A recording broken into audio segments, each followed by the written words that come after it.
আব্ৰাহাম লিংকনৰ এটা বিখ্যাত উক্তি অটল বিহাৰী বাজপেয়ীজীয়ে প্ৰায়ে উল্লেখ কৰিছিলে যে মানুহক কিছু দিনৰ বাবে বুৰ্বক বনাই ৰাখিব পাৰি, কিন্তু দীৰ্ঘদিনলৈ বুৰ্বক বনাই ৰাখিব নোৱাৰি।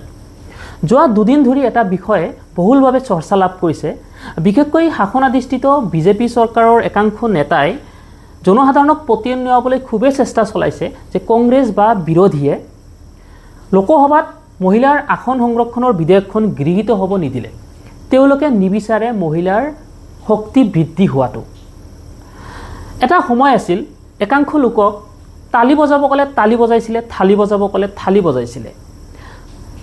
যোৱা দুদিন ধৰি চৰ্চা লাভ কৰা এই বাতৰিসমূহ যদি আমি সামাজিক মাধ্যমত চাওঁ আৰু মন্তব্যসমূহ যদি আমি পঢ়ি চাওঁ জনসাধাৰণৰ, তেন্তে এটা কথা বহুত ভাল লাগিছে যে অন্তত এই মানুহখিনিয়ে বা সকলো জনসাধাৰণে অন্তত এই কথাটো বুজি উঠিছে যে কোনটো ভাল, কোনটো বেয়া, কোনটো সঁচা, কোনটো মিছা।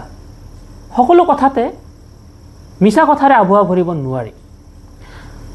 জনসাধাৰণে এইটো বুজি উঠিছে আচলতে এই বিধেয়কখন যে মহিলাৰ আসন সংৰক্ষণৰ বিধেয়ক নহয়, এই বিধেয়কখন আচলতে হৈছে সংবিধান সংশোধনী বিধেয়ক। 131 সংখ্যক সংবিধান সংশোধনী বিধেয়ক। আচলতে মহিলাৰ আসন সংৰক্ষণৰ বিধেয়কখন 2023 চনতে গৃহীত হ'ল, য'ত ৰাষ্ট্ৰপতিৰ হস্তাক্ষৰো হৈছে। এতিয়া কথাটো হৈছে যে লোকসভাত আসনৰ সংখ্যা 543 আৰু 543ৰ পৰা 33% যি আসন সংৰক্ষণৰ কথা কোৱা হৈছে মহিলাৰ, কোনো এজন MPয়েই নিজৰ আসনখন এৰি দিব বিচৰা নাই, যাৰ বাবে আসনৰ সংখ্যা বৃদ্ধি কৰি 850লৈ বৃদ্ধি কৰিব বিচৰা হৈছে আৰু যাৰ বাবেই কনষ্টিটিউশ্যন এমেণ্ডমেণ্টৰ প্ৰয়োজন হৈছে। আৰু এই যোৱা 17 এপ্ৰিলৰ দিনা যি বিধেয়ক উত্থাপন কৰা হৈছিল লোকসভাত, সেয়া আছিল কনষ্টিটিউশ্যন এমেণ্ডমেণ্ট বিল 131st এমেণ্ডমেণ্ট। তাৰমানে এতিয়া সংশোধনী কৰি চিটৰ সংখ্যা 543ৰ পৰা 850লৈ বৃদ্ধি কৰা হ'ব, সমষ্টিৰ পুনৰ নিৰ্ধাৰণ কৰা হ'ব জনসংখ্যাৰ ওপৰত ভিত্তি কৰি। কিন্তু আচলতে নতুনকৈ কোনো লোকপিয়ল হোৱাই নাই। 2011 চনৰ লোকপিয়ল মতেই সমষ্টি পুনৰ নিৰ্ধাৰণ কৰা হ'ব আৰু যাৰ সহায়ত বিজেপিয়ে বিশেষকৈ বেছি লাভান্বিত হ'ব, আৰু সেয়াই আছিলে মূল উদ্দেশ্য। আৰু ইয়াৰ জৰিয়তে অৰ্থাৎ যদি এই বিলখন কনষ্টিটিউশ্যন এমেণ্ডমেণ্ট বিলখন যদি পাছ হ'লহেঁতেন, অৰ্থাৎ সমষ্টিৰ সংখ্যা যদি বৃদ্ধি হৈ যদি মহিলাইও লাভ কৰে, তথাপিও অধিকাংশ ৰাজ্যই বহুত অসুবিধাৰ সন্মুখীন হ'ব। আৰু যাৰ বাবেই লোকসভাত বিজেপি চৰকাৰখনে বা বিজেপি দলে বহুত বেয়াকৈ মুখ থেকেচা খাইছে।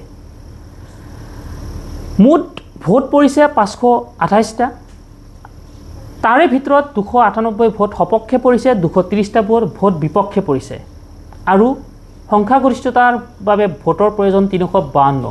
যদিও দেখাত 298 সংখ্যাটো সংখ্যাগৰিষ্ঠতা যেন লাগিছে, আচলতে কনষ্টিটিউশ্যন এমেণ্ডমেণ্ট এনেকুৱা বিধেয়কৰ বাবে স্পেচিয়েল মেজৰিটিৰ প্ৰয়োজন, অৰ্থাৎ 2/3 ভোটৰ প্ৰয়োজন, অৰ্থাৎ 352টা ভোটৰ প্ৰয়োজন আছিলে, য'ত বেয়াকৈ মুখ থেকেচা খাইছে আৰু বহুতেই ক'ব বিচাৰিছে যে এয়া গণতন্ত্ৰৰ জয়। আমি পৰৱৰ্তী ভিডিঅ'ত আলোচনা কৰিম যদি এই বিধেয়কখন গৃহীত হ'লহেঁতেন, বিধেয়কখন গৃহীত হোৱাৰ হ'লে কি কি অসুবিধাৰ সন্মুখীন হ'লহেঁতেন বাকী ৰাজ্যসমূহে, আমি পৰৱৰ্তী ভিডিঅ'ত সবিশেষ আলোচনা কৰিম। লগ পাম পৰৱৰ্তী ভিডিঅ'ত। ধন্যবাদ। জয় অসম।